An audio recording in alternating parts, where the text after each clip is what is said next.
동의보감은 광해군 때 허준이 쓴 의서예요. 그래서 허준 역작의 조선 최대 의서로서 중국, 일본에도 영향을 줍니다. 그래서 동의보감 너무 유명하죠. 허준이 썼다는 거 너무 유명하죠. 드라마로도 나왔으니까. 그래서 이게 광해군 때 쓰여졌다. 이것만 좀 볼게요. 그래서 광해군이 언제 때 왕이에요? 임진왜란 끝나고 왕이 됐죠. 그러니까 임진왜란 이후 아픈 백성들이 너무 많으니까 의서에 특히 신경을 많이 쓴 거예요. 그러다 보니까 동양 최고의 의서 동의보감이라는 게 바로 광해군 때 임진왜란 끝나고 나오게 되더라. 그래서 아픈 사람이 많으면 명의가 나오고 좋은 의서가 나오는 법이에요. 그리고 친구 경험방은 인조 때 허임이 쓴 침술서예요. 그래서 침과 관련된 책은 친구 경험방 이거 하나만 알면 되고 침의 대가로 유명한 사람은 허임이니까 이 사람만 알면 돼요. 그래서 침구 경험방에는 이미 침이라는 글자가 들어있기 때문에 침술서라는 건 알 수가 있고 허임이 침의 대가라는 것만 외워볼게요. 어떻게 외우냐? 허임은 침의 대가인데 이유가 그 자신만의 숨겨놓은 침 놓는 위치가 있어요. 그리고 자기만 알고 있는 침 놓는 위치.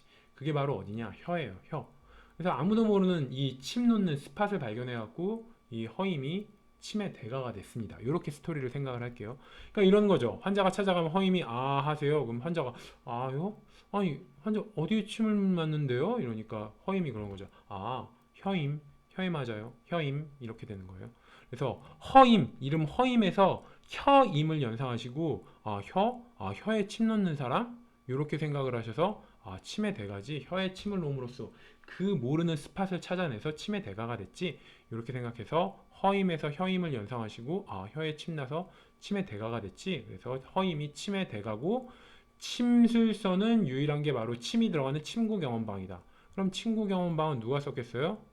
침의 대가 혀임 허임이 썼다 이렇게 생각하시고 인조 때 이게 발행됐다 이걸 외우기 위해서는 이렇게 의미를 부여할게요. 아시겠지만 인조가 아들 독살했다는 설이 있어요. 아들 소현세자가 이제 청나라에서 인질로 잡혀있다 왔는데 너무 잘 나가니까 그게 미워서 소현세자를 독살했다는 말이 있어요. 그러니까 이걸 사실이라고 생각을 하고 인조가 아들 소현세자를 죽이기 위해서 허임한테 시킨 거예요.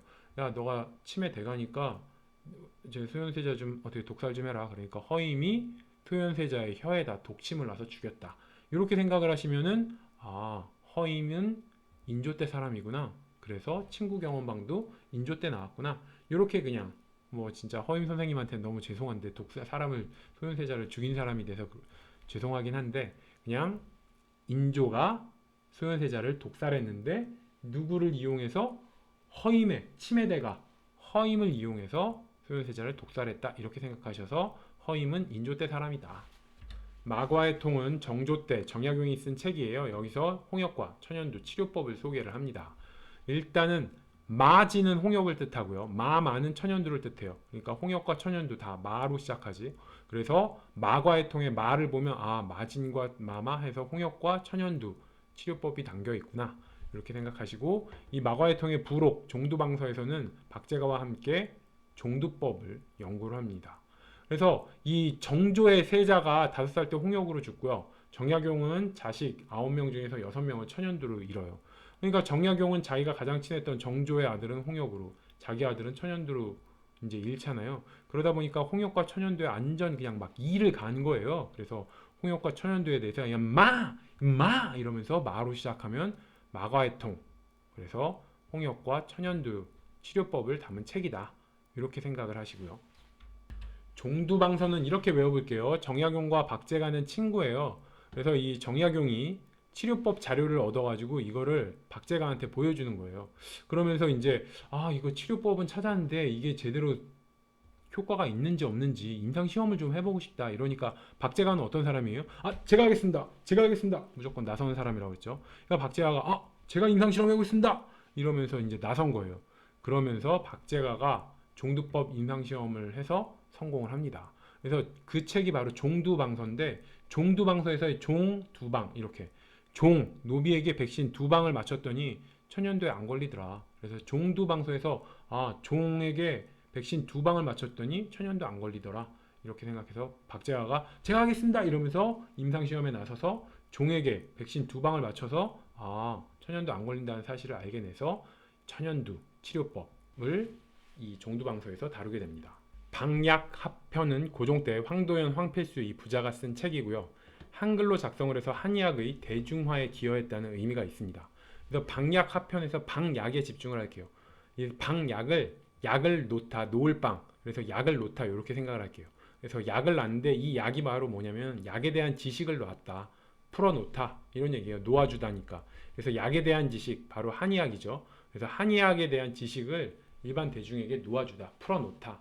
그러니까 한의학 대중화라고 할 수 있겠죠. 그래서 방약 하편, 방약에서 약을 놓아주다, 약에 대한 지식을 놓아주다, 대중들에게 쫙 놓아주다. 그래서 대중들에게 이제 한의학 대중화를 시켰다.